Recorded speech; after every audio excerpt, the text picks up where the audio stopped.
Hola amigos, bienvenidos a La Hora Literaria. Este es un espacio en el cual conversamos sobre los libros y su gente. Y hoy me acompaña la doctora Lolita Anillar de Castro para conversar sobre varios de los libros que ella ha escrito. Bienvenida, profesora. Gracias.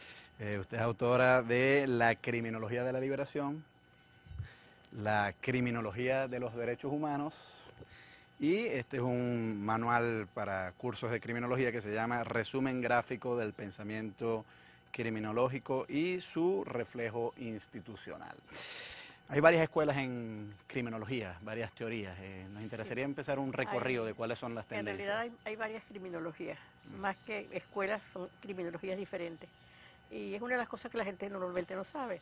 Y por eso a veces encuentran escritos que no pueden compaginar con otros escritos de otra época, porque cada criminología surge en un momento histórico muy concreto, como surgió, por ejemplo, la criminología positivista tradicional, que es la que ha quedado en los estereotipos del colectivo, lo que la gente piensa que es la criminología. Esto empezó en el siglo XIX. Que empieza con Lombroso, que es un médico, porque la otra cosa que es interesante es que cada persona hace la criminología de su especialidad. Los médicos hacen criminología biológica, los psicólogos psicológica, los abogados la hacemos jurídica. De hecho, nosotros ahora estamos trabajando la criminología del control social, es decir, nos interesa el sistema de justicia penal, porque creemos que por allí hay un agujero muy grande por donde se cuelan los derechos humanos y hay que respetar los derechos humanos. Pero claro, Lombroso empieza como médico y él cree encontrar que había una persona que era delincuente nato, porque encontró un agujerito en la foseta occipital media, que así se llamaba ese lugar, que era característico de las especies en la evolución humana de las más antiguas, es lo que se llamó el atavismo, ¿no? Entonces él decía que eso aparecía en los peces y también aparecía en los seres humanos. Él había analizado a una persona que estaba presa en una cárcel. Y por supuesto nunca más encontró la foseta occipital media, pero ahí quedó la imagen del hombre delincuente. Y él hizo una cantidad de deducciones de que si los delgados eran estafadores, que si los gordos eran tendían a la delincuencia violenta y erótica. Bueno, y por allí surgieron hasta los especialistas en endocrinología a demostrar que las glándulas tienen influencia sobre eso. O sea, una criminología totalmente biologicista, que ya hoy la gente cree muy poco en eso, por supuesto. Porque Bueno, pero Lombroso, ciertamente inmerso en el siglo XIX, estaba muy en boga esta disciplina de la frenología, que era estudiar la forma del cráneo y su eso fue incidencia posterior, sobre la... eso fue posterior, pero es de la misma época. Es de la misma época. Ahora, yo lo que me pregunto es, ¿no queda algo en el siglo XXI, ya no en la forma del cráneo, pero sí por lo menos en los componentes genéticos? La biología nos dice mucho que muchas tendencias en las conductuales quizás sí puedan tener una base biológica. ¿Por qué no extender eso al crimen? Yo te voy a decir que si todo fuera biológico, en Venezuela no hubiera arrancado la violencia. No digo todo, sino pero déjeme una decirte, base. si las bases fueran biológicas, la violencia en Venezuela no hubiera arrancado en 1999. ¿Por qué? ¿Qué pasó con la biología de los venezolanos en 1999? Sí, eso tuvo todas esas teorías biologicistas por fuerza, ¿no? Por supuesto que los médicos siguen insistiendo en que ellos tienen la razón. Y efectivamente en el siglo XXI se recomienza otra vez con el viejo paradigma positivista, que es muy peligroso porque el positivismo implica que tú tienes derecho a ser curado si puedes ser curado, si no te vas a estar preso toda la vida o tal vez la pena de muerte. O sea, fíjate el peligro que eso es para los derechos humanos. En lo que se llama el estereotipo del delincuente, la gente le tiene miedo a gente que se parece a algo, que le dijeron que así es la cara del delincuente, cosa que también es falsa, porque ya sabemos que delincuentes tienen cualquier tipo de cara y cualquier tipo de vestimenta. Bueno, pero para explicarte que hoy en día, precisamente en Alemania, se están haciendo investigaciones no solamente genéticas, sino también cerebrales, terribles en sus consecuencias, ¿no? Donde demuestran que las personas no tienen libre albedrío. Eso significa que no pueden escoger la conducta que ellos van a realizar.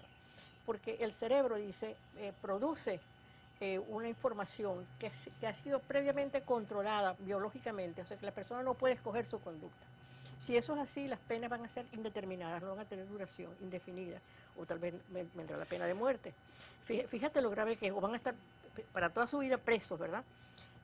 Porque ellos quieren demostrar que como hay con los electroencefalogramas, como hay un movimiento determinado en el trazado, que es anterior al movimiento físico del cuerpo, entonces ya la persona está predeterminada a cometer ciertas conductas. Bueno, hubo muchos experimentos de Benjamin Libet, que fue uno de los más famosos, que precisamente trató de documentar esto.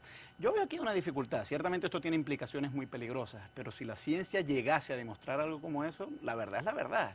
Es que eso no es verdad. Bueno, podemos someter a discusión si es verdad o no, pero yo creo que la búsqueda de la de verdad debe estar por encima de las implicaciones que de ello se deriven, lo ¿no? que pasa es que para comenzar, la criminología es lo menos parecido a una ciencia.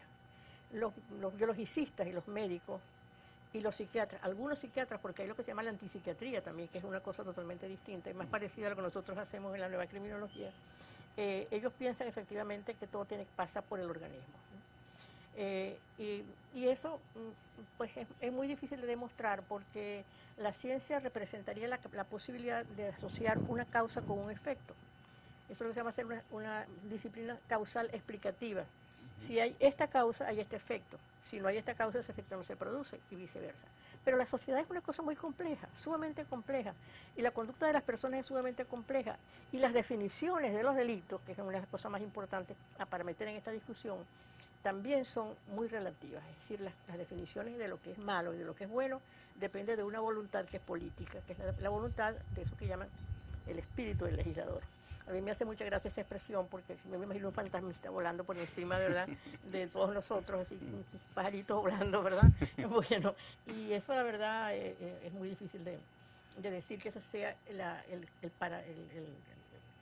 digamos, el centímetro o el metro para medir el bien del mal. Porque fíjate, además la experiencia, yo sí creo, como decía Marx en una época, que la experiencia es práctica. Yo fui legisladora. Yo fui senadora, yo sé cómo se hacen las leyes, no solamente lo había escrito, ya yo sabía que era así, pero lo viví. Yo sé lo que significa hacer un lobby, una antesala ante los legisladores para que se aprueben ciertas leyes y cómo se hacen organizaciones especiales para evitar que se hagan otras leyes. Entonces, la definición del delito es el primer punto que tú tienes que analizar y eso está dentro de lo que se llama el sistema de justicia penal, no está en el cuerpo. Porque si la definición depende de una voluntad política, difícilmente tú puedes decir que el que viola esa voluntad política es porque está enfermo. En la época en que el Lombroso se escribe, ya en esa época ya se estaba hablando de los iluministas que fueron precursores de la Revolución Francesa, que decían que había un pacto virtual, porque claro, no existió realmente. Rousseau fue uno de los grandes, tú eres filósofo, sabrás de eso, de los grandes pensadores de la época, muy diferente a Hobbes, que también lo dijo, pero de otra manera.